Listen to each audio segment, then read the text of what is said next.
Una de las profecías que nos van a ayudar a comprender mejor este mensaje es la profecía del libro de Abdías. Un solo capítulo, el más pequeño y el menos leído. Se supone que siempre queremos leer lo que es más cortito. Pero el libro de Abdías, ¿quién de ustedes lo ha leído por lo menos 10 veces? Vean las manos, ¿cuántas manos levantadas? 5. Ya no le sigo para abajo. ¿Ve? Es las más cortas. Es el capítulo más corto de la Escritura. Y es el que, bueno, no. El más corto es uno de los Salmos. Pero el libro es el más corto. ¿Ok? Y es el que menos le hemos dado importancia. Entonces, ahí hay un libro que dice Abdías.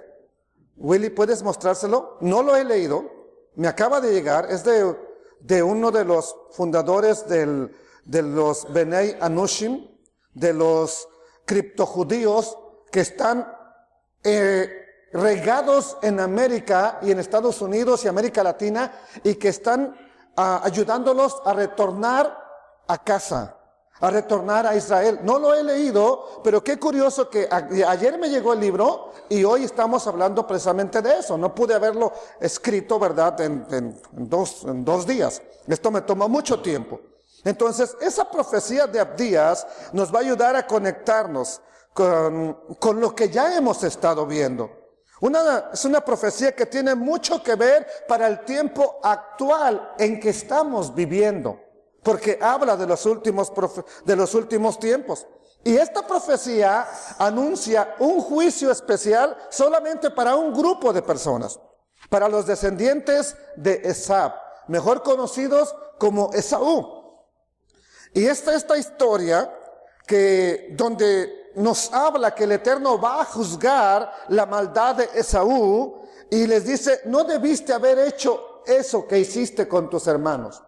No debiste haberlo hecho porque te levantaste contra ellos, te uniste con los babilonios. Cuando los babilonios vinieron y se llevaron cautivo a la casa de Judá, a los judíos, que eran los únicos que quedaban, Esaú se unió.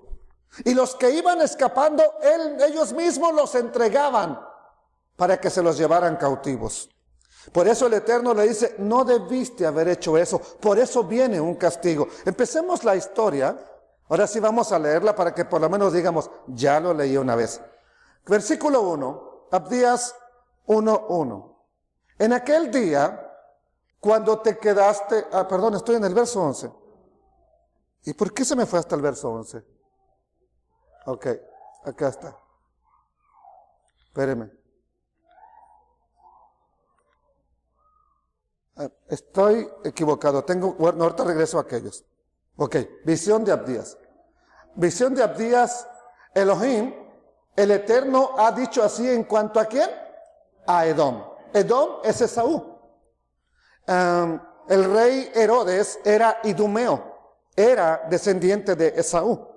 Y él estaba gobernando sobre Judá, sobre los judíos. Hizo una conversión por encima al judaísmo. Y por eso decía que tenía derecho a gobernar. Pero escrito está en la Torah que no puedes poner como rey a alguien que no sea de tus propios hermanos. Bueno, eso es otra historia. En otro momento la veremos. Sin embargo dice, así ha dicho en cuanto a Edom. Hemos oído el pregón del Eterno y mensajero ha sido enviado a las naciones. Levántense, levantémonos contra este pueblo en batalla. Por la violencia hecha a tu hermano Jacob. La desgracia te rodeará y perecerás. ¿Para cuándo? Para siempre. Vamos a ir al verso 11. Aquí está. En aquel día, cuando te quedaste indiferente, ¿ok? En aquel día que estaban llevándose cautivos a Judá. Dice, te quedaste indiferente. Cuando extranjeros se llevaban sus bienes. Cuando extraños entraban por sus puertas y echaban suertes por Jerusalén, tú fuiste como uno más de ellos, te uniste a ellos. En lugar de defender a tu hermano, te pusiste con los enemigos. ¿Qué más nos dice el verso 12? ¿Cómo pudiste mirar con alegría hacia tu hermano en aquel día, en el día de qué? De su calamidad. ¿Cómo pudiste gozar con malicia sobre el pueblo de Yehudá en aquel día de qué? De ruina. ¿Cómo pudiste reírte a carcajadas en el día de su?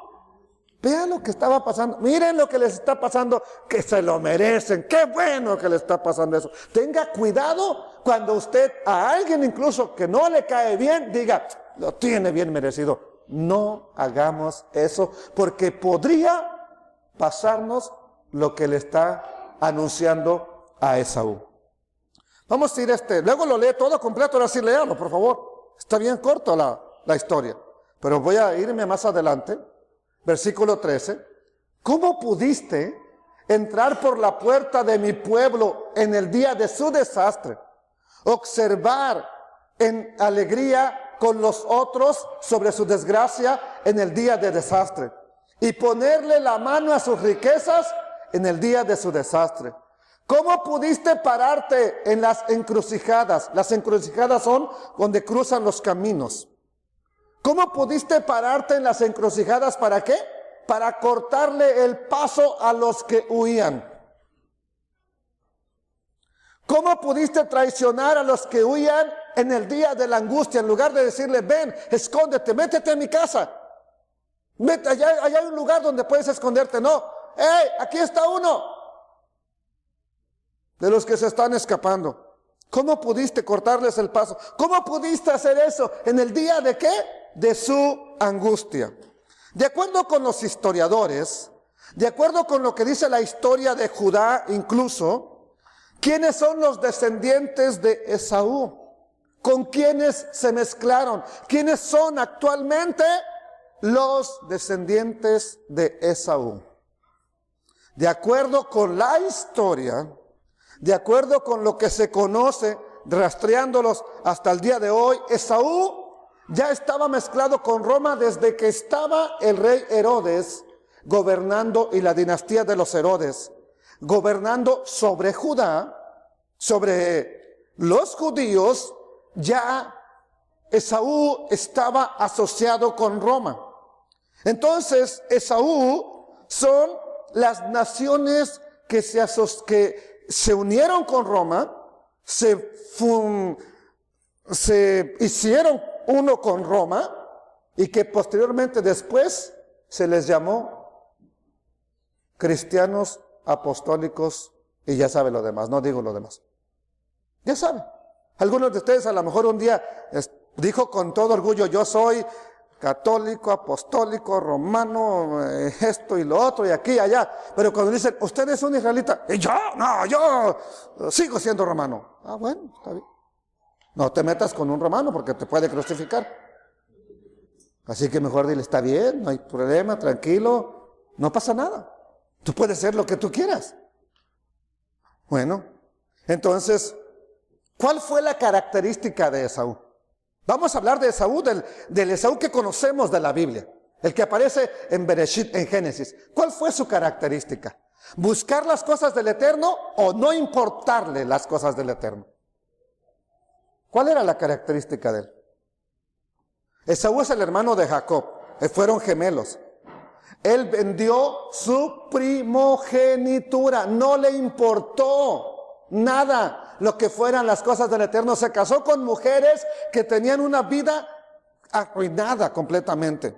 Eso le trajo problemas, dolores de cabeza a Isaac y a Rebeca.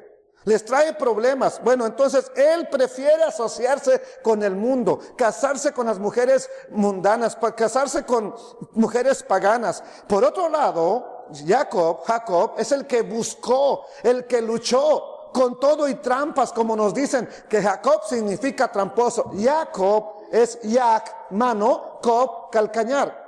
Una mano tomada del calcañar. Eso es lo que significa. Por eso le pusieron así. Que después se hizo trampas, buscó la bendición de la manera no más apropiada. Eso es punto y aparte, pero su nombre no significa tramposo. Esa es una mentira que nos han dicho una y otra vez. Tramposo, tramposo, tramposo. Sí, hizo trampas, sí. No buscó la bendición de la manera más apropiada, pero no significa eso su nombre. Su nombre significa mano tomada del calcañar. Eso es lo que significa Jacob. Entonces, pasado el tiempo, los descendientes de Esaú se mezclan y llegaron a convertirse uno con el Imperio Romano. Incluso los rabinos que hablan de la historia dicen que los cristianos, porque para ellos cristianos son todos los que están asociados con Roma, ¿ok? Todos dicen que son los descendientes de Esaú. Y bueno, y aunque nosotros digamos, pero es que la iglesia fulana no es parte de Roma, ok, no lo es. Sin embargo, Roma mismo dice, ellos son nuestros hermanos, solo que son nuestros hermanos separados o nuestros hermanos protestantes. ¿Ok? Y la iglesia luego dice, nosotros no tenemos nada que ver con Roma. ¿Ah, sí? Todas las fiestas que celebra la iglesia católica, ¿quién las inventó? ¿Quién les dijo que tiene que ser así? Roma. El día de reposo que se guarda en la iglesia cristiana, ¿quién dijo que se tiene que hacer así? Roma. ¿No tenemos nada que ver entonces? Muchas de las cosas que se practican o que practicamos si vamos a una congregación cristiana son de Roma. No tienen nada que ver tanto con la Escritura. Y aunque lo veamos en la Escritura, es que siempre se ha hecho así. Mi pastor tiene que tener la razón, mi líder tiene que tener la razón. Pero la razón es lo que dice la palabra del Eterno. Eso es lo que es la razón. Entonces, amados hermanos, vamos a analizar la historia. ¿Cuál es la historia de la Iglesia Católica? ¿Cómo ha tratado a Israel desde que es el Imperio Romano? ¿Cómo lo ha tratado? Aquí solamente le estoy poniendo unos ejemplos. Roma tiene muchos socios, muchos. Las naciones están asociadas con Roma. Y aunque un presidente diga que es evangélico, es la mentira más vil que usted va a encontrar, porque hace todo lo que hace Roma. Bueno, y vean que aquí está lo que se representa a Israel. ¿Y todos qué le quieren dar? ¿Bendición? ¿O palo? Golpes. Ahora, esto no lo inventamos nosotros. Esto es parte de la historia. Tristemente, la historia nos habla desde que muere el Mesías. Para empezar, no lo matan los judíos, lo matan los romanos. Pero más adelante, en el año 70, viene la destrucción del templo en Israel. Y con eso viene el destierro de miles de judíos que fueron llevados a Roma, que fueron llevados como esclavos. Y cuando usted busque, hay un video muy interesante, incluso que es de History Channel, me parece, que dice que los que construyeron el Coliseo romano fueron esos esclavos que se llevaron de allá, con los tesoros que trajeron de esa ciudad. ¿Ok? Entonces ya sabe usted quiénes eran los famosos cristianos que murieron en el Coliseo romano.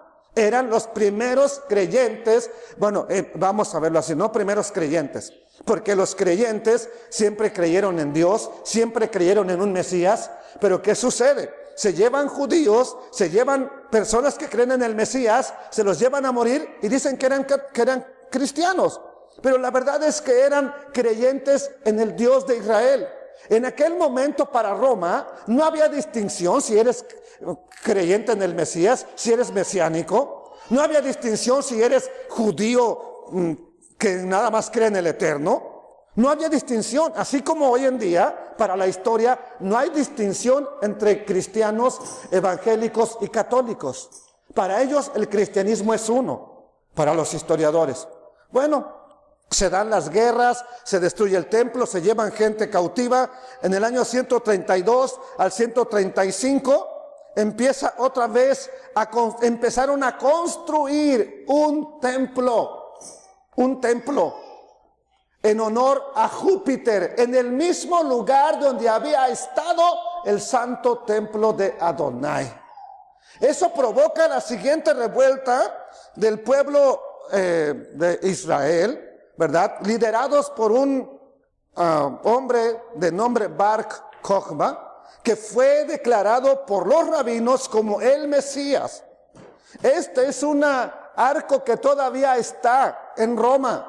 Es el arco de Tito, así se llama, porque aquí mandaron a escribir todas las glorias de lo que hizo Tito en Jerusalén, porque fue el general Tito, no Tito Vargas, el de aquí. Fue el general Tito el que destruyó el templo, el que se llevó todas las cosas que estaban en Israel. Eso está todavía.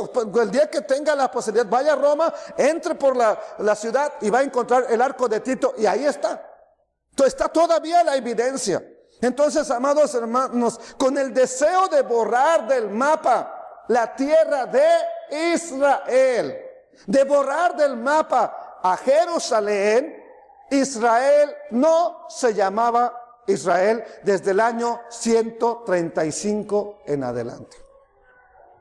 Hasta el 135 era Israel. Después del año 135, ¿cómo cree que le pusieron por nombre a la tierra de Israel? ¿Cómo? ¿No saben?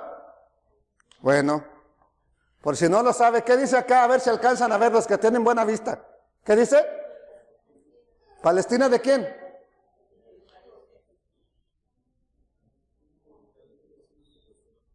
¿Palestina la qué? ¿El país de quién? Ok. Pregunta, hermano, si tú naciste en Irak, ¿qué eres? Si naciste en Canadá, ¿qué eres? Entonces, ¿cómo Jesús va a ser judío si es palestino? Abra su Biblia. Últimas páginas.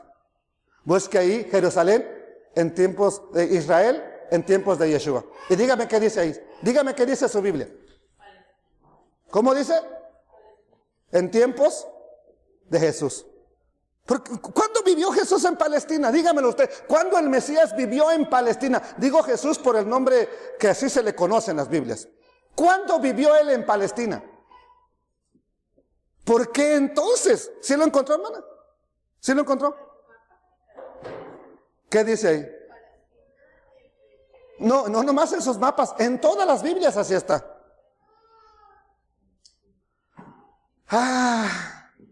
¿Qué pasó? Que cuando se escribieron, cuando se tradujeron las Biblias y cuando se pusieron los mapas desde 1500 en adelante, ¿ok? No existía Israel, porque desde el año 135 le borraron el nombre, le pusieron Palestina. Y a la ciudad de Jerusalén, amados hermanos, le cambiaron también el nombre. Ahora, le ponen Palestina en honor a quién. Palestina es el término latín y latinizado para el español, de los acérrimos enemigos de Israel, los filisteos. Entonces, el emperador Adriano, Aelius, en honor a los acérrimos enemigos de Israel, ¿cómo le llamamos? Pues que yo no quiero que se llame Israel porque no quiero israelitas aquí. Pues llámale Palestina. Entonces se le llamó Palestina y desde entonces, y aún, yo no, ¿cuántos años han pasado desde 1948 hasta el día de hoy? ¿Cuántos años? Rápido, matemáticas, para que se despierten. 70. Una generación. En este año cumplimos una generación. 70 años.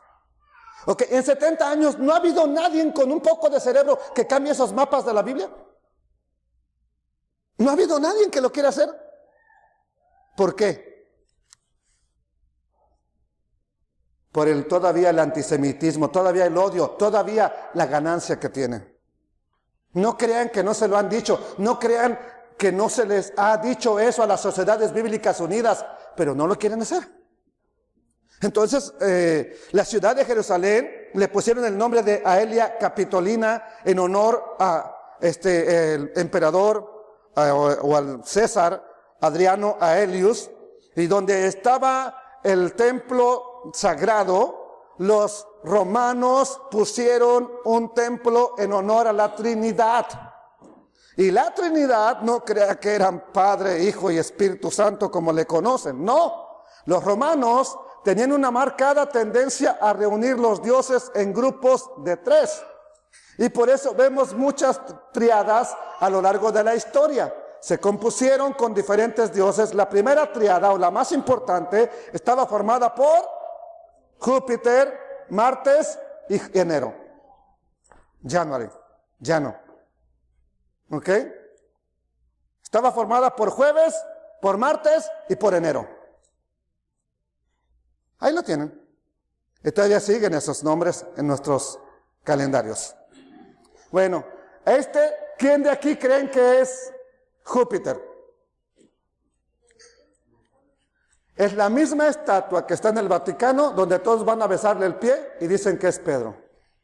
Es el mismo. Es la misma imagen. Así que cuando vaya al Vaticano, si quiere ir a besarle el pie a Pedro, ahí está. Ya está bien gastado de tanto beso que le han dado, ¿verdad? Pero ahí está. Ahí se encuentra todavía.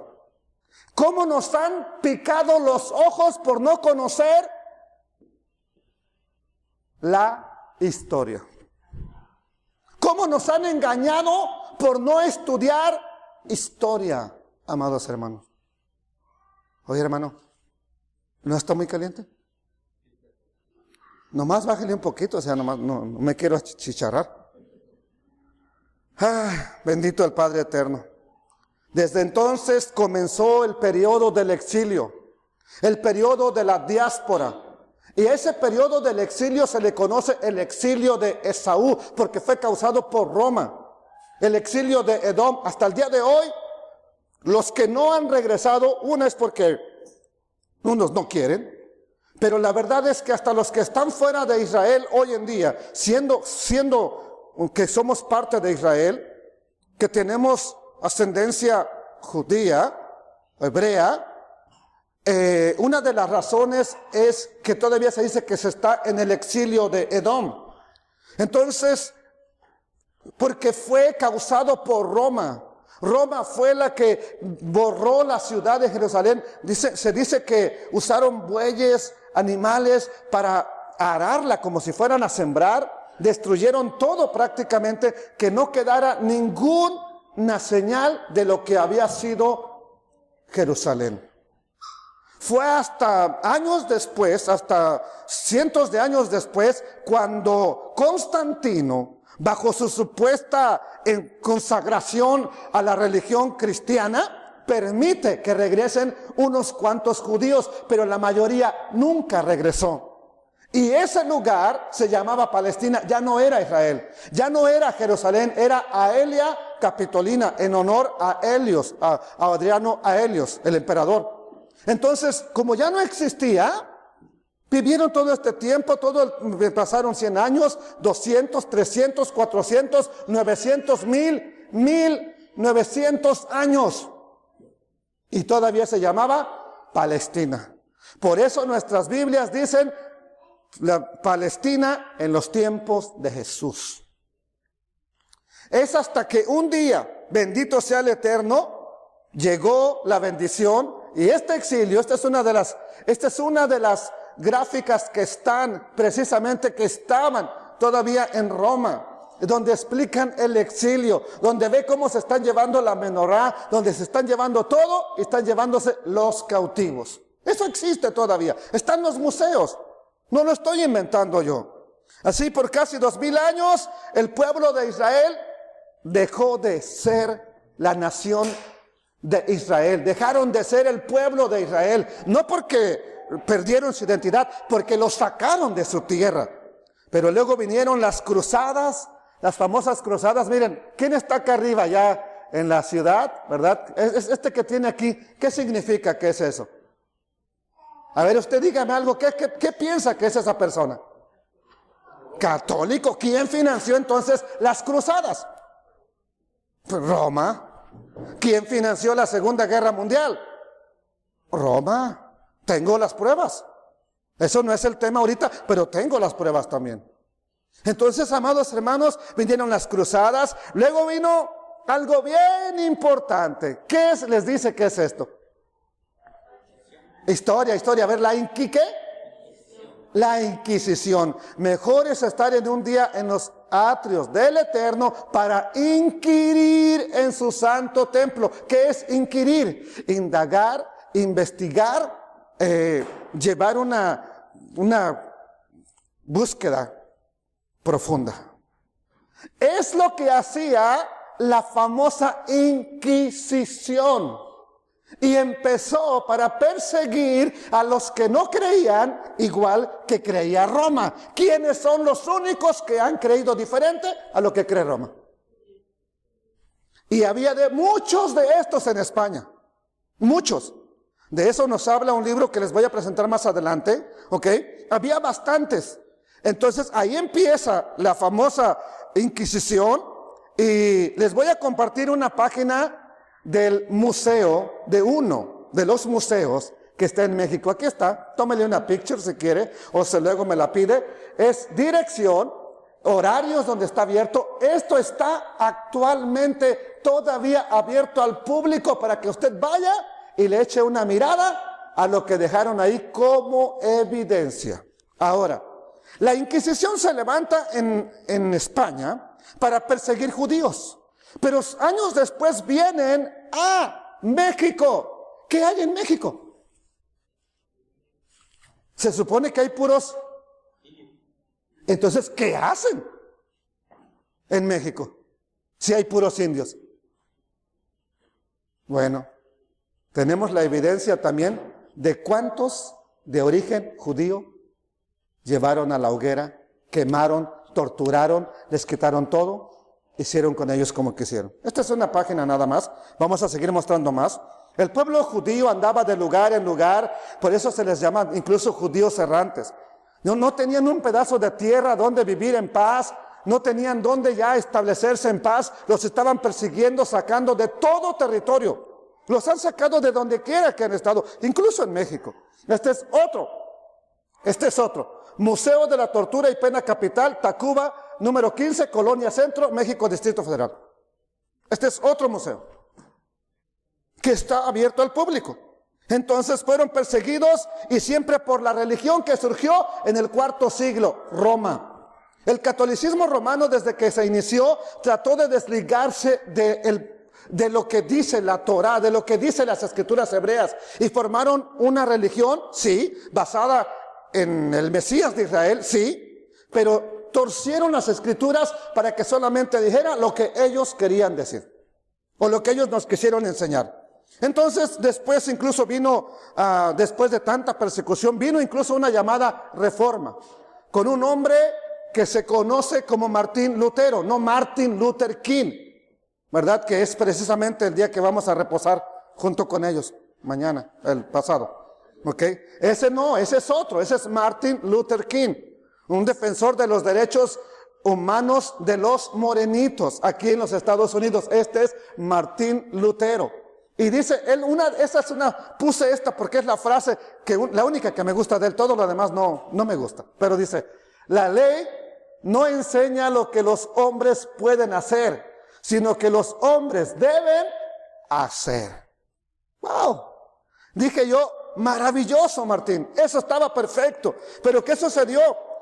Ellos surgen del catolicismo. Reformadores como Calvino, como Erasmo de Rotterdam, muchos otros, ellos están todavía con la doctrina de Roma. Solamente que no aceptan sus normas, no aceptan lo que ellos hacen, pero siguen haciendo la misma doctrina, practicando la misma doctrina. Se han desligado del Papa, se han desligado del Vaticano, pero continúan con los dogmas, continúan con las doctrinas. Lo único que sacaron fue el cobro de indulgencias, sacaron, que eso era lo que le molestaba prácticamente.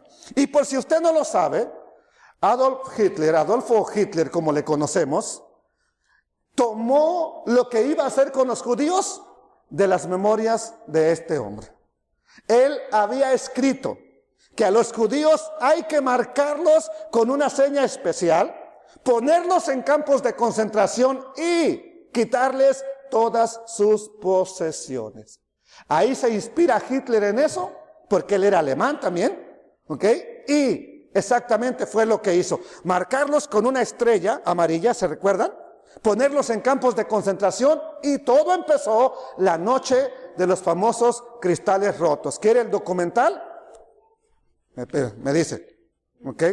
No me diga otra cosa, nomás dígame, hermano, por favor, yo quisiera, ¿ok? A través de los siglos se ha estado transmitiendo un antisemitismo. ¿Qué es antisemitismo? Un rechazo al pueblo judío, un rechazo al pueblo de Israel.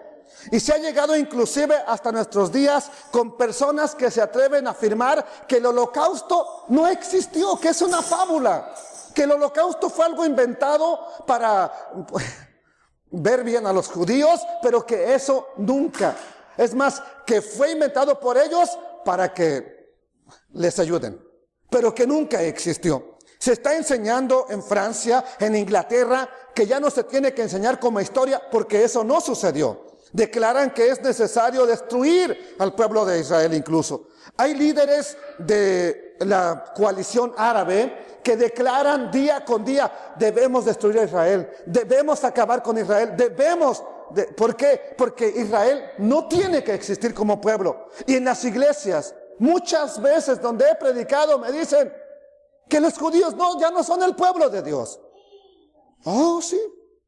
Bueno, podría mostrarte, hoy no lo puedo hacer, pero puedo mostrarte por lo menos con 4 evidencias escriturales que el Eterno dice que mientras exista el cielo, mientras exista la tierra, mientras el mar siga creando olas, mientras siga habiendo estrellas y mientras siga habiendo luna y sol, el Eterno no ha desechado a su pueblo. No lo ha desechado. Entonces, ¿a quién le creo? ¿Al Eterno o a un evangelista que me diga, Dios desechó a su pueblo, ahora ustedes, indios, son el pueblo elegido de Dios? Ah, gracias por decírmelo. ¿Y qué seguridad me da a mí que tú me digas que Dios, que dijo, que juró que nunca iba a desechar a su pueblo y lo desechó? ¿Qué seguridad me da a mí? Que a mí no me va a desechar. Bueno, un día, en años pasados, cuando todavía estaba el presidente Barack Obama en el mandato, el primer ministro de Israel, Benjamin Netanyahu, agarró y empezó a repartir unas copias en las Naciones Unidas y le dijo, quiero que vean estos documentos. Y dice, es un documento firmado por Adolfo Hitler de lo que diseñó para hacerle al pueblo de los judíos. Sí, es verdad. Mataron también evangélicos. Sí, es verdad. Mataron homosexuales. Sí, es verdad. Mataron testigos de Jehová. Sí, es verdad. Mataron discapacitados. Pero fueron muchos menos que la gran mayoría de los que realmente querían eliminar. Ellos eran el daño colateral, para que me entienda. O sea, eran parte del proceso porque no podían nada más a puro judío. Tenían que mostrarle al mundo que estaban actuando también con otros grupos. Bueno, les mostró el documento firmado, les dio las copias y dijo, porque acababa de hablar el presidente de Irán, ¿ok? Y el presidente de Irán dijo que era la mentira más vil, el holocausto, que no existió, que siempre ha sido pura propaganda judía. Entonces el el primer ministro de Israel dice, quiero que vean estos documentos, quiero que los analicen y quiero preguntarles a los representantes de Alemania que están aquí, ¿estos documentos son una mentira? Si son una mentira, entonces no hablemos más de holocausto. Pero si son reales y son de su mismo país, díganselo hoy a los que están aquí escuchando. Estaba ahí el presidente Barack Obama y dijo, el presidente Barack Obama acaba de visitar uno de los campos de concentración. Entonces el presidente Barack Obama es un analfabeto, una persona ignorante que no sabe nada de historia, ¿o ustedes creen que fue? Porque es una realidad lo que ahí pasó. Este es el campo de concentración de Buchenwald. Ese es uno de los campos de concentración que un tío abuelo, un morenito tío abuelo del presidente Barack Obama, fue de los primeros que llegaron a ese campo de concentración y ayudó a liberarlos. Les podría recomendar una serie que se llama Band of Brothers. Hermanos de la Trinchera o Hermanos de Sangre, donde aparece que por primera vez están liberando las fuerzas paracaidistas un campo de concentración. Ahí estuvo un tío abuelo en ese campo ayudando a liberar, un tío abuelo del señor presidente Barack Obama. ¿Ustedes creen que él no sabía nada de la historia? ¿Ustedes creen que él es un ignorante también para decir eso es una falsedad? ¿Por qué les cuento esto del Holocausto? Y estoy haciendo énfasis. Bueno, no tiene 100 años que esa historia pasó. El mundo la conoció porque fue una noticia mundial. Si eso quieren que ya no se enseñe, si eso quieren que se oculte, si eso se está olvidando, aún aquí en Estados Unidos ya no quieren hablar de eso. Si a menos de 100 años la historia ya no quiere que sepas nada de ello, ¿qué cree que habrá pasado con la historia menos conocida de los perseguidos y sacados de España por la Iglesia Católica? Si el Holocausto ya no quieren que se sepa, ¿qué habrá pasado cuando Roma tenía todo el poder porque todos los reyes eran católicos?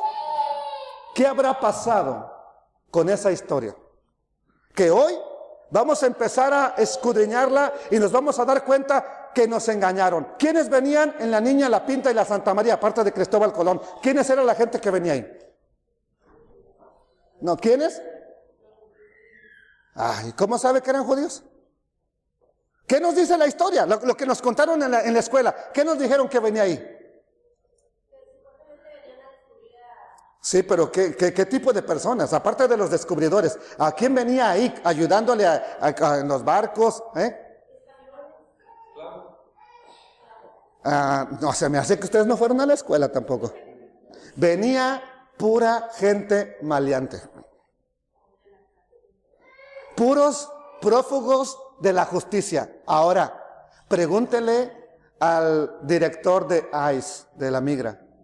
Los hispanos, ¿son gente buena o la gente mala? Ok, el día que nos saquen a todos, con papeles y sin papeles, en una caravana, y nos lleven y nos corran y nos digan, tienes un mes para largarte de aquí, o te mueres, sencillamente. ¿Qué cree que va a decir la historia que ellos escriban? ¿Los sacamos por buenos? ¿Qué va a decir la historia? ¿Iban en esa caravana? Lo peor de la sociedad. Es exactamente la historia que nos contaron de lo que sucedió con Cristóbal Colón, que venía pura gente indeseable. Sí, indeseable porque la Iglesia Católica no los quería. Los reyes católicos no los querían. España no los quería porque les querían quitar todas sus propiedades. Es aquí donde vamos a encajar la profecía de Abdías. Sigamos leyendo. El profeta Abdías habla de un castigo y dice, porque cercano está el día del Eterno. Este es el nombre de Adonai, ¿verdad? Del Eterno en hebreo, y se lee de derecha a izquierda. Cercano está el día del Eterno sobre todas las naciones. Como tú hiciste, se hará contigo. Tu recompensa va a caer sobre ti, vendrá sobre de ti. Eso es lo que está diciendo el Eterno. Cercano está el día de ¿qué? De Adonai. ¿Cuál es el día de Adonai? El día del juicio. Este es el juicio del Eterno, que está diciendo que va a caer una sobre los descendientes de Esaú, que ya vimos que estaba hablando. Verso que sigue, verso 16 y 17. Aquella misma copa que bebiste en mi santo monte, la beberán para siempre todas las naciones. Beberán hasta que se les vuelva torpe el habla. Verso 17. Pero en el monte Sión sobrevivirá un remanente y será santo. La casa de Jacob despojará a los que los despojaron a ellos. O sea, los que les quitaron sus posesiones, ahora la casa de Jacob les va a quitar sus posesiones a ellos. ¿Ok? Entonces, un día, después de tantas persecuciones, después de incluso del Holocausto que sirvió para que las Naciones Unidas actuaran, 14 de mayo de 1948, cuando sale el último soldado británico de la tierra de Palestina, en ese mismo día, Ben Gurión, el primer ministro del actual Estado de Israel, que fue el primero de lo que ahora es Israel.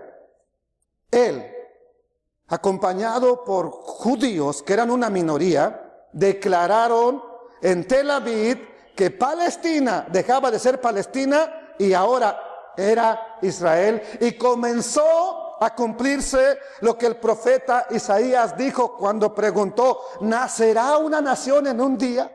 ¿Podrá nacer una nación en un día? Tienen casi 2000 años que no existen. Israel no existe, se llama Palestina. ¿Nacerá una nación en un día? Sí. Recuérdelo bien, 14 de mayo 1948. Dice el profeta Isaías: antes de que estuviese de parto, dio a luz. Antes de que le vinieran dolores, dio a luz hijo. ¿Quién oyó cosa semejante? ¿Quién vio tal cosa? ¿Concebirá la tierra en un día? ¿Nacerá una nación de una vez? ¿Puede nacer una nación así en un solo día? Quiero detenerme aquí. A ver, los que conocen un poco de historia. ¿Qué nación, qué imperio, qué nación se fue para abajo, se perdió y se volvió a levantar? ¿Qué imperio? ¿Los sirios? No.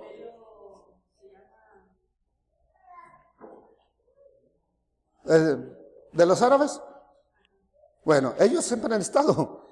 Ellos no han desaparecido y han estado en su tierra. Ellos no se fueron para abajo. Tal vez no estaban en el apogeo como están ahora. Pero ¿qué imperio de la historia se destruyó? Alejandro Magno. ¿Qué hay de Alejandro Magno ahorita? Ahora, ¿qué hay de Israel que desapareció por completo? Por cerca de 2000 años, no hay Israel. No existe Israel.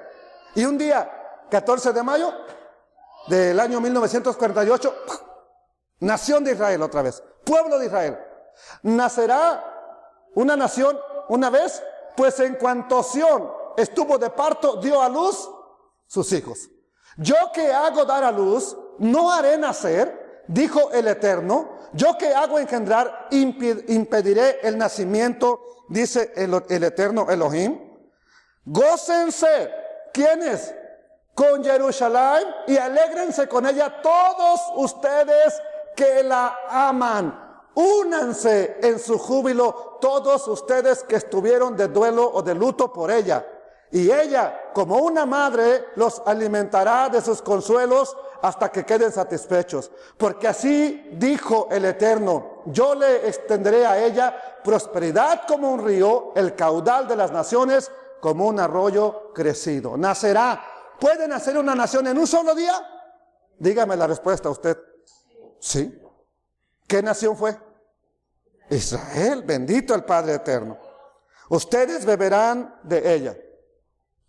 Serán cargados al hombro y mimados sobre las rodillas. Hablando ahora, el capítulo 66 de Isaías es el libro final y habla ya no nada más de judíos. Y dice lo siguiente: como una madre consuela a sus hijos, así los consolaré yo a ustedes. Hallarán consuelo, ¿en dónde? En Jerusalén.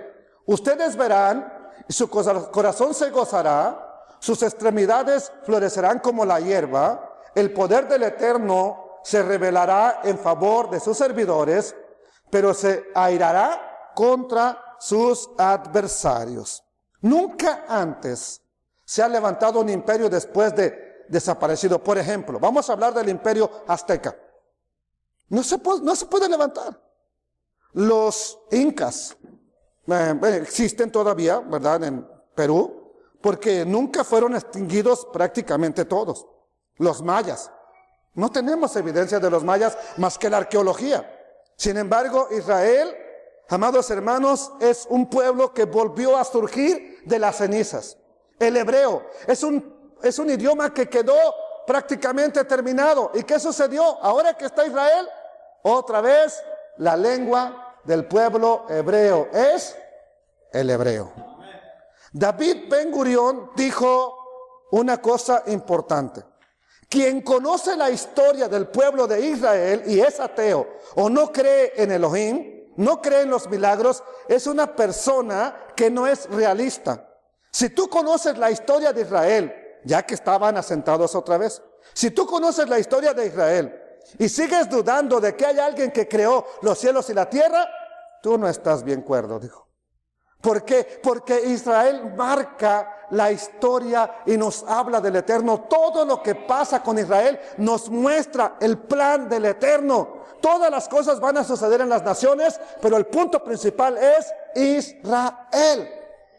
¿Por qué cree que lo que hicieron los romanos, lo que hicieron los británicos, lo que hicieron los ingleses, lo que hicieron los otomanos, lo dominaron los árabes?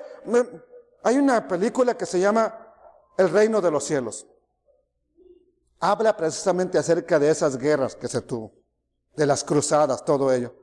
Debería de tomar un tiempo para verla, es algo que le podría ayudar en la historia, para conocer la historia de Israel, de Jerusalén. Bendito el Padre Eterno.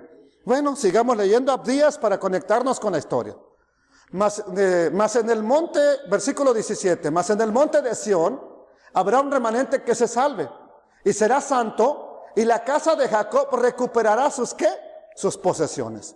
La casa de Jacob será fuego, y la casa de José, será llama. O sea que va a quemar ¿a quién? A la casa de Esaú. ¿Por qué? Porque la casa de Esaú será estopa y los quemarán. La estopa es como una pelucita, como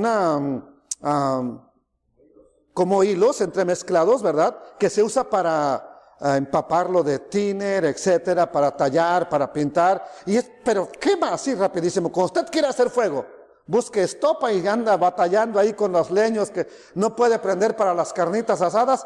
Bueno, échele estopa y mire, así de rápido prende. Bueno, entonces los quemarán y los consumirán. Ni a un resto quedará, no va a quedar ni un resto. ¿De quién? De la casa de Esaú. ¿Por qué?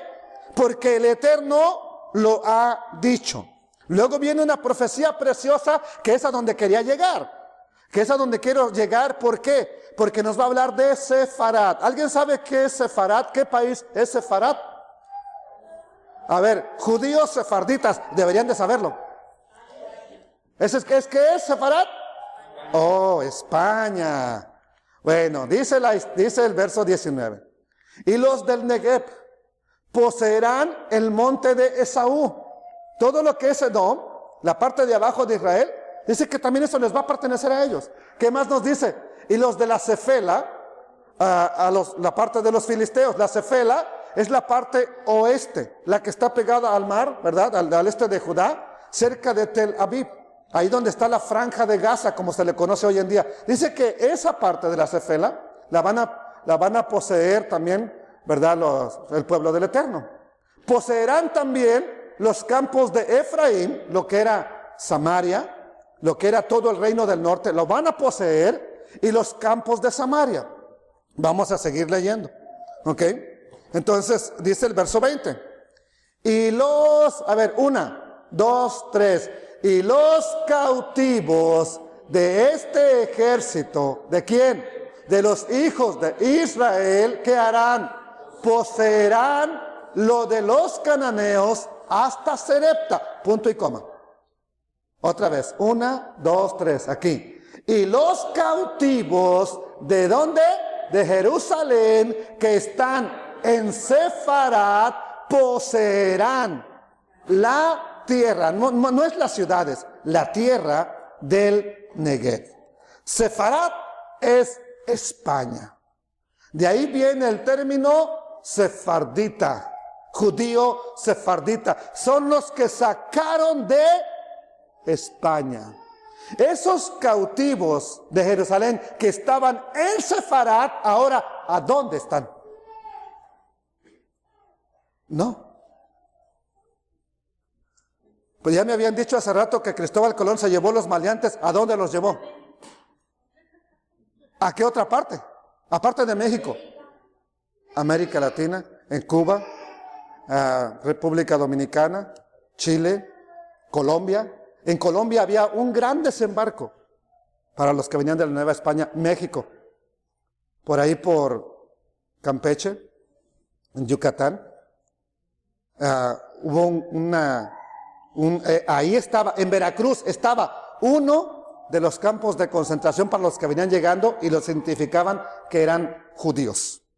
En Veracruz, México.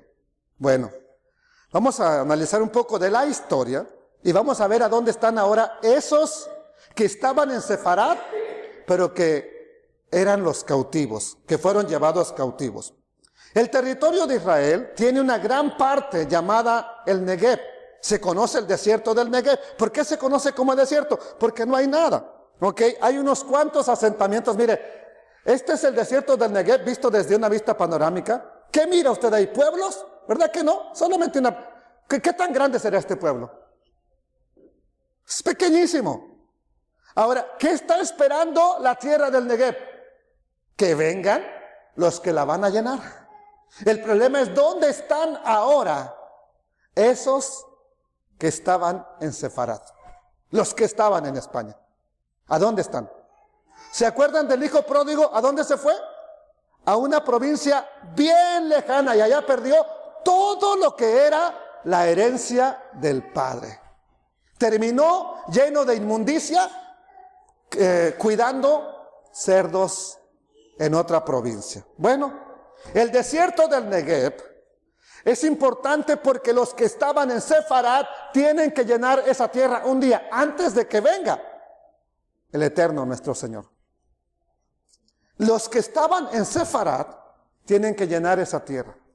Un día esperemos que el Eterno nos lleve allá. Y dice el versículo 21 de Abdías de la siguiente manera: y subirán salvadores al monte de Sión para juzgar al monte de Esaú, y el reino será ¿de quién? Del Eterno. El reino es el lugar alto de Esaú, donde gobierna Esaú. Si ya vimos que Esaú se juntó con Roma, ¿dónde está el lugar desde donde gobierna ahora Esaú? En Roma. ¿Quién le ha causado tanto daño a Israel? Roma. ¿Quién lo ha despojado todo el tiempo? Roma. ¿Qué tiene que suceder? Que ahora Israel le quite a Roma o a Esaú, como dice la profecía, lo que tiene. Entonces vamos a ver a los cautivos de Jerusalén. ¿Quiénes son? Aquí voy a ir cerrando ya esta parte, ¿ok? No les digo que ya, pero denme un momento. La pregunta obligada aquí es: ¿dónde están los cautivos de Sefarat? ¿Quiénes son? Pues ya ahorita conectando la historia, usted me puede decir nosotros. Pero hace 3 años, ¿usted pensaba que era uno de los cautivos de Sefarat? ¿Ustedes llegaron a pensar que eran uno de los exiliados de España? Bueno, otra vez, todo es cuestión de conocer historia. Ya hablamos de la destrucción de Israel, de la destrucción del templo, ya hablamos de cómo se los llevó Roma, los vendieron como esclavos, los vendieron en Europa, los vendieron en África, fueron llevados a muchas partes, vino persecución para acá, vino persecución para allá, pero un lugar donde había una gran comunidad de judíos desde antes del Mesías era precisamente en España. Cuenta la historia que cuando Ciro, que cuando el rey Artajerjes y cuando Darío les dieron la posibilidad a los judíos de regresar a su tierra después del exilio de Babilonia, muchos, en lugar de irse a Israel, se fueron a España. ¿Por qué? Porque allá había ya un remanente judío o un remanente de Israel que ya estaban asentados allá. Eso lo cuenta un libro que no lo tengo ahorita, ¿verdad? Pero miren, vamos a ver aquí que dice los desheredados. Y habla de qué dice la expulsión de los judíos españoles. ¿Ok? Esta otra que dice literatura de los judíos de Sefarat. Y nos está hablando de las evidencias que hay en España o que había de los judíos. Estos son 2 libros, cada uno es un libro. Y nos habla precisamente de eso, de lo que hoy es España. Usted puede visitar lugares como Granada, este es un museo. Puede visitar, lugares como Toledo, en España, y va a encontrar mucha evidencia de los judíos que antes vivieron ahí, aparte de que ahora sí, todavía sigue habiendo una gran comunidad, pero hay una evidencia histórica. Entonces hay rastros de una comunidad que por mucho tiempo estuvo ahí. Y tan es así que Pablo quería ir a visitar a los hermanos que estaban en España. ¿Cómo? ¿A poco tan rápido había llegado el evangelio allá? ¿O quería él llevar el evangelio?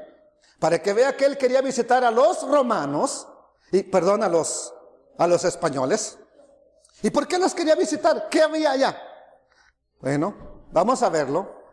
Romanos 15, 23. Pero ahora, ya que he terminado mi trabajo en estas regiones donde se encontraba, y como desde hace muchos años estoy queriendo visitarlos, esto se lo escribe a los romanos, ¿qué les dice?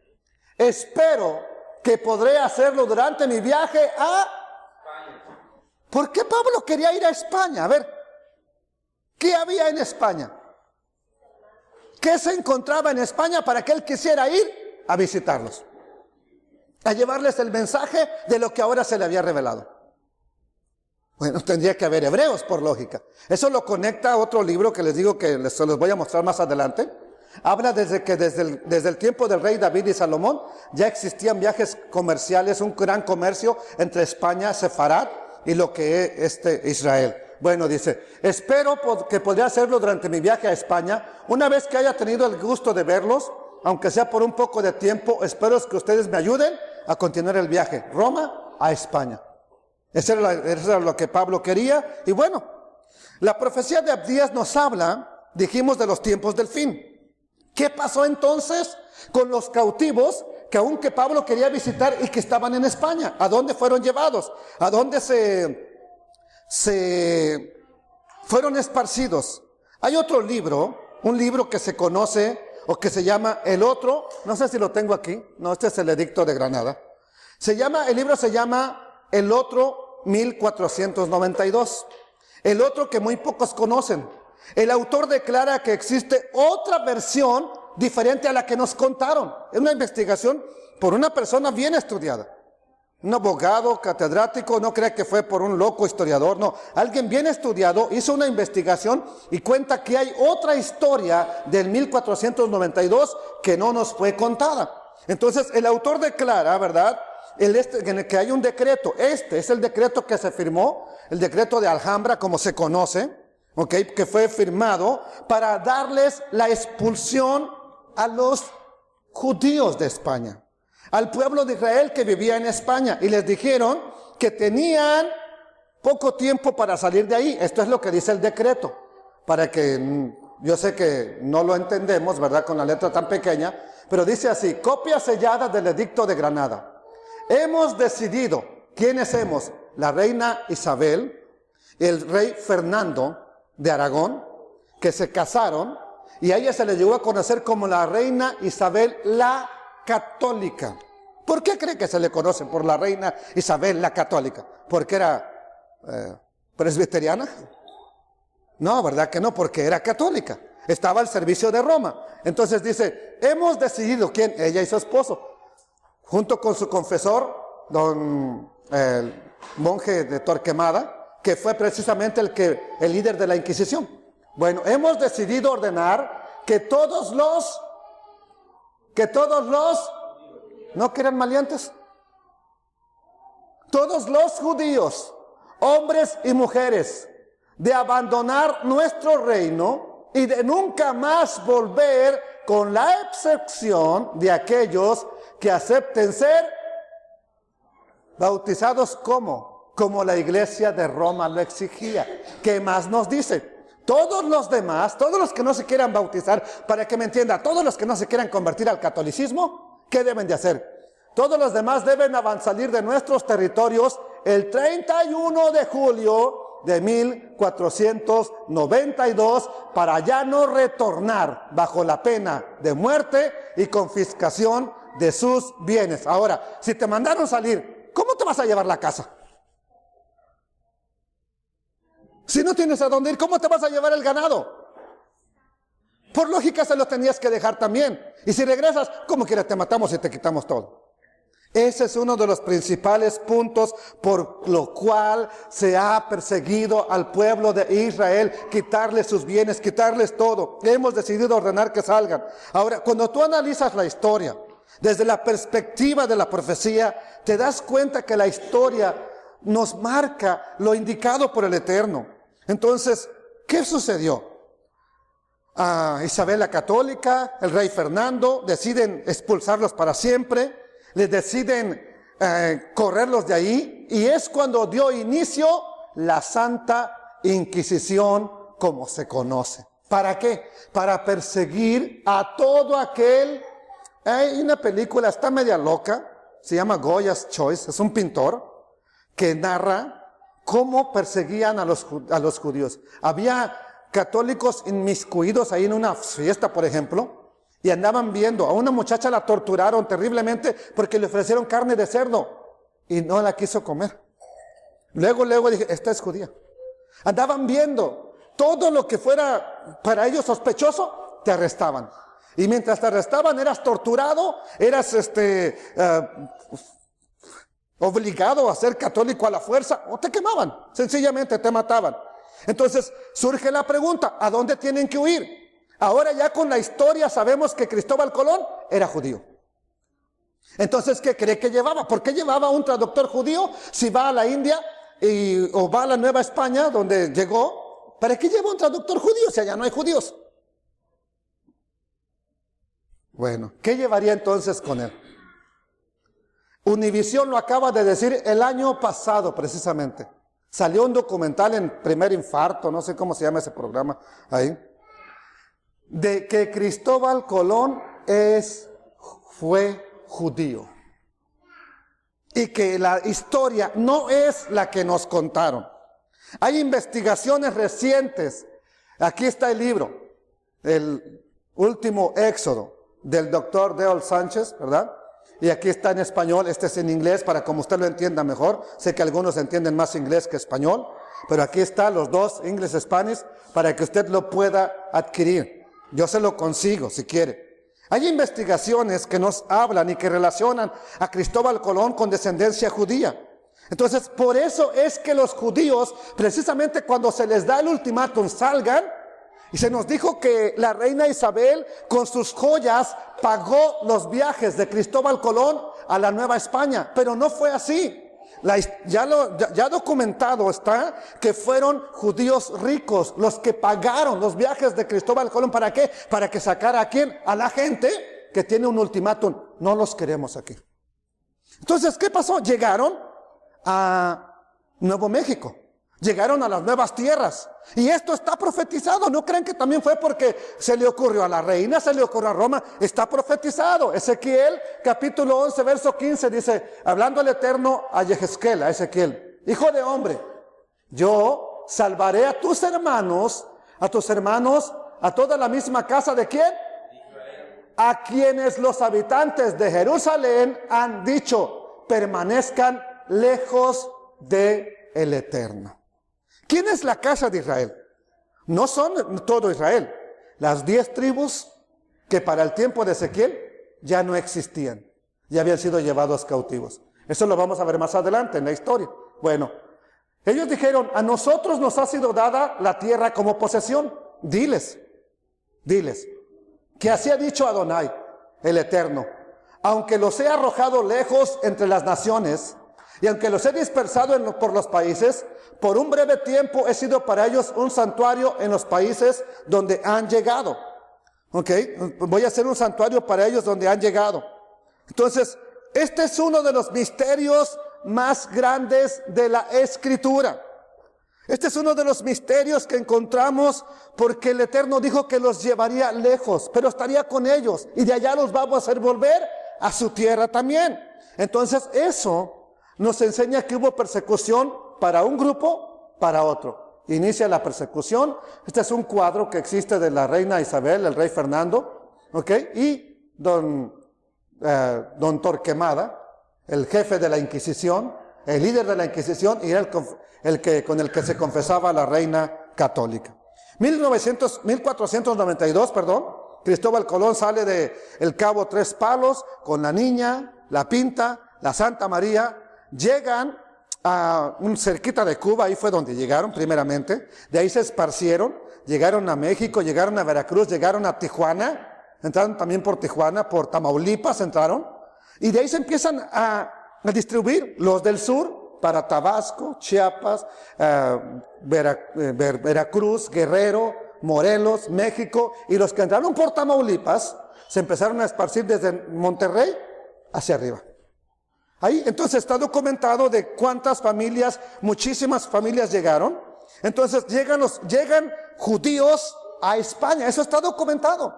Busquen solamente en sus notas, pongan Don Luis de Carvajal y la Cueva, el virrey de la Nueva España, que tenía un ranchito desde Monterrey hasta Nuevo México. Ese era lo que es su reino, nada más.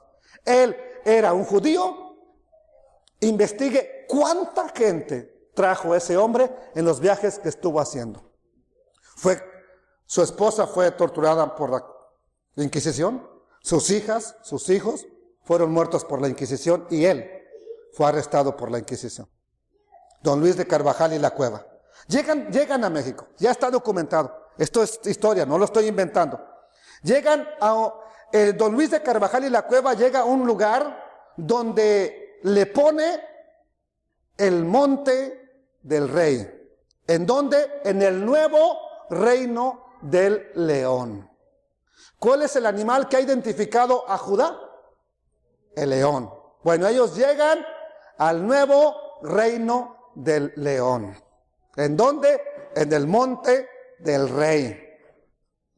Ahora sí, alguien de los que son mexicanos, dígame, ¿cuál será el nuevo reino del león? ¿Y dónde será el monte del rey? En Nuevo León, Monterrey. Ahí se empiezan a establecer, ahí empiezan ahí es donde nacen los criptojudíos, o los marranos, o los Benei Anushim, como se conoce. Un criptojudío es católico de día, ¿ok? Y judío de noche. En el día nunca te va a decir Shalom, no, ¿cómo estás? Hola, aquí estamos, buen día, ¿sí? Pero en la noche, ya que nadie lo ve, Baruch atah Adonai Eloheinu melech haolam. Y entonces, incluso hay quienes pusieron un santito en la entrada de su puerta, pero atrás del santito estaba la mezuzá y llegaban y pum, órale, ¿sí? Y todo el mundo ve que le está dando el beso ¿a quién? Al santo. ¿Pero qué estaba detrás del santo? La mezuzá. ¿Quién tiene esa costumbre de llevar sus dedos a su boca, a su corazón? Con una cajita que está en las puertas. Los hebreos. Bueno, criptojudío, ¿qué es?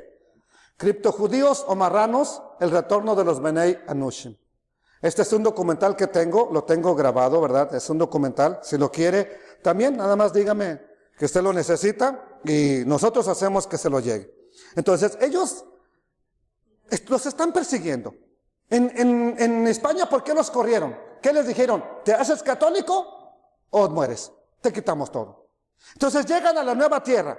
Otra vez vienen a perseguirlos. Se supone que acá no había judíos, pero otra vez viene la Inquisición. Los persiguen. Ya no tienen a dónde ir. ¿Qué opción les quedaba? Convertirse. Bueno, vamos a convertirnos, pero en secreto vamos a practicar nuestra fe. Y ahí es donde nacen los criptojudíos, judíos a escondidas. O se les llamó marranos, porque una de las pruebas era, a ver, si estás bien convertido, come cerdo. ¿Ok? Y la otra, Benei Anushim, los hijos de los exiliados. Te sorprenderías saber cuántos museos hay en México, en Colombia, en Santo Domingo, que hablan acerca de eso. Este es el Museo de la Diáspora, Beit Hatfutzot. El Beit Hatfutzot es el Museo de la Diáspora en Israel. Hay un guardia de origen español que mientras nuestro hermano, un hermano que fue a hacer una investigación muy larga ahí, estuvo llegando, analizando los registros, me compartió los registros. Dice que él estaba en la puerta y siempre que miraba llegar a un católico con una cruz, Dice, a mí me da risa, dice. Porque nada más entran a los archivos, miran las computadoras, ven de dónde es su apellido y salen con una estrella de David, dice. Dice, parece algo chistoso. Ahí, en este museo, están todas las computadoras que usted se imagina de todos los registros de a dónde fueron llevados los esparcidos. Así que se diga que no se sabe dónde están, eso es parte verdad, pero otra parte no es tan verdad. No quieren decirlo porque se está ocultando hasta el tiempo que tenga que ser, pero eso se sabe. Entonces, amados hermanos, ahí están. Cuando usted tenga la oportunidad de ir a Israel, pida ir ahí, al Museo de la Diáspora. Ahí va a encontrar árbol genealógico que puede ser tu familia. Y apellidos que usted pensaba que son más mexicanos que el Chile, no lo son. Son de otro origen. Entonces, cuando los judíos llegan a México, se establecen, comienzan una nueva vida, pero otra vez los persiguen. México otra vez tiene la Santa Inquisición aquí. Este es un museo en México, antiguo palacio de la ¿qué? De la Inquisición. Hoy es el Palacio de Archivo e Historia. Esta también fue una prisión donde estuvo el señor Juan Gabriel, Pancho Villa, el que murió y que ya revivió, según ese Juan Gabriel. Okay. Ahí lo metieron preso, porque era la prisión de Lecumberri, el Palacio de Lecumberri. Pero fue quitado, ya se quitó, y después de que fue quitado, se hizo el Museo de Archivo e Historia de México. Y ahí hay evidencia todavía de lo que hacía la Inquisición. Que de santa no tiene nada. ¿Qué estaba investigando? Estaba investigando cómo llegaron estos judíos a México, cómo es que están otra vez aquí, y llegaron no para evangelizar los indios, mataron a un sobrino de Moctezuma, okay, y fueron condenados, fueron regañados, así que los indios no los tocaron. A los que siguieron tocando eran a los que sabían que estaban practicando lo que no era católico. Con los indios tuvieron mucha tolerancia. Ya llegada la Inquisición a México, aquí este es otro museo de la Inquisición. ¿Y dónde está este? En Toluca, México. Hay muchos más.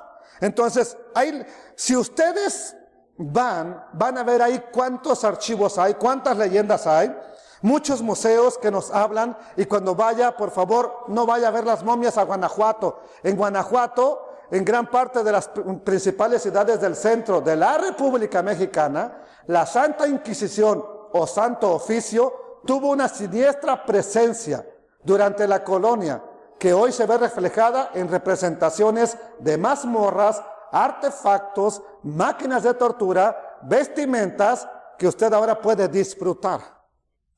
¿Ok? Pero vamos a hacer una cosa aquí. ¿A quién le pregunto? A ustedes, ya me gustaron ustedes dos. Si llegaste huyendo de España, no tienes a dónde más huir. Llegan los monjes a tu casa con un puñal en forma de cruz. ¿Te conviertes o violamos a tu esposa? Violamos a tus niños. ¿Qué decides? No te queda otra más que tomar la decisión. Bueno, nos vamos a convertir a medias. En lo secreto, vamos a seguir practicando nuestra fe. Ya, déjenos en paz, por favor. Pero tienes cuidado de no decirle a los hijos, de no decirle a los nietos que es una conversión en falso. ¿Por qué? Porque el día que te agarren uno de tus nietos y le pregunten, a ver, ¿qué hacen ahí? ¿Qué hacen el día del viernes en la noche? ¿Qué están practicando? No, pues mi mamá prende unas velas, hace jalay. Vámonos con todos. Lo tuvieron que ocultar. Ahora, si eso es en 2 generaciones, no lo das a conocer, dime 4 generaciones. Tus tataranietos sabrán que tienen sangre hebrea. ¿Sabrán que son descendientes de hebreos? Ahora pone tantas generaciones que pasaron desde 1400 hasta nuestra fecha. ¿Sabrá el pueblo de México que muchos de ellos tienen sangre hebrea? No. Lo hizo casi perfecto Roma. Y si no es porque tenían que hacer 3 copias de cada caso que investigaban, tenían que hacer 3 copias. Una se enviaba a España, las otras 2 se quemaban.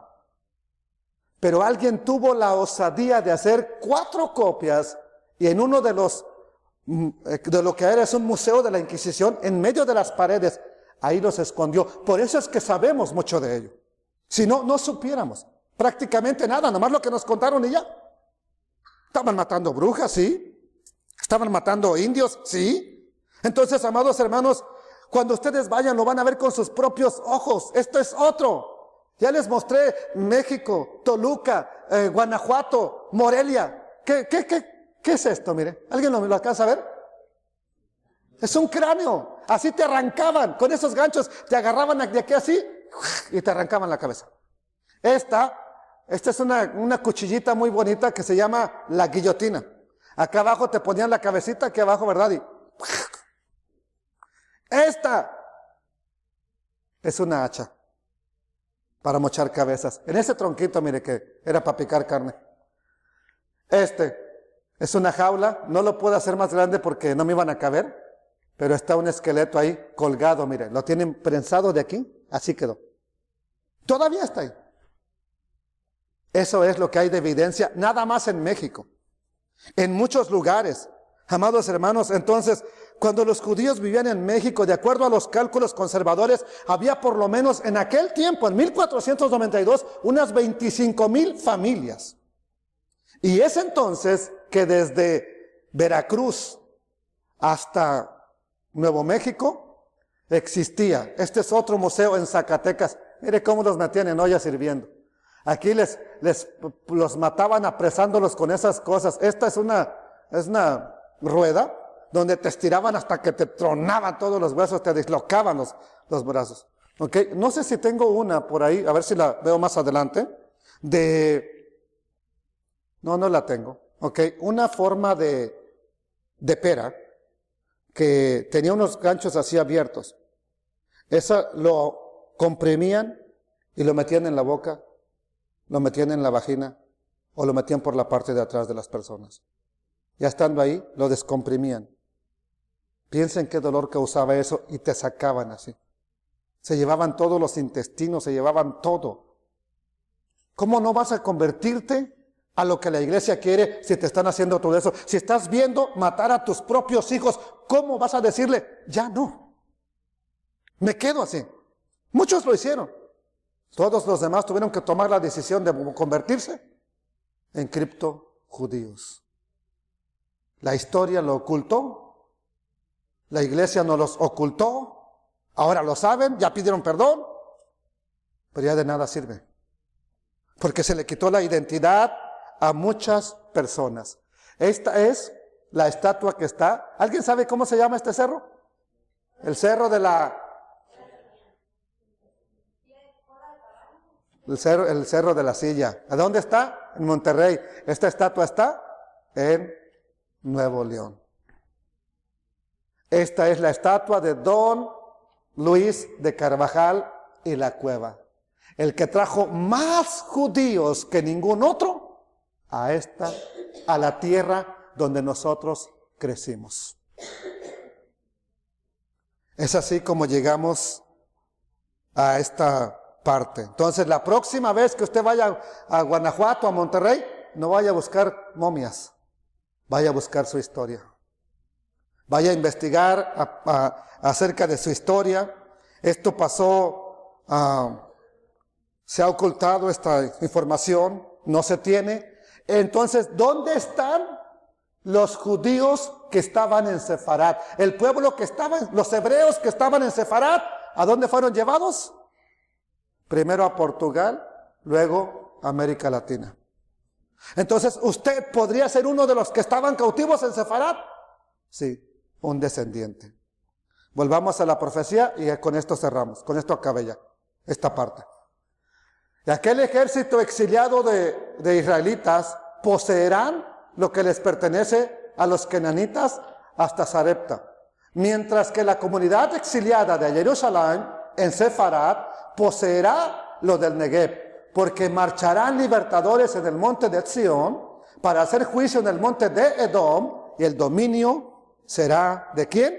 Del Eterno. Solo después de siglos de persecución, solo después de siglos de muerte, de siglos de tanta maldad, gracias al Padre Eterno, dijo que nazca la nación otra vez en un día. Hoy, los que están fuera de Israel y no queremos regresar, es porque no queremos. Pero ya está la puerta abierta, ya hay un país donde se te dice, aquí puedes practicar tu fe. Vamos a darle gracias al Padre Eterno por esta parte.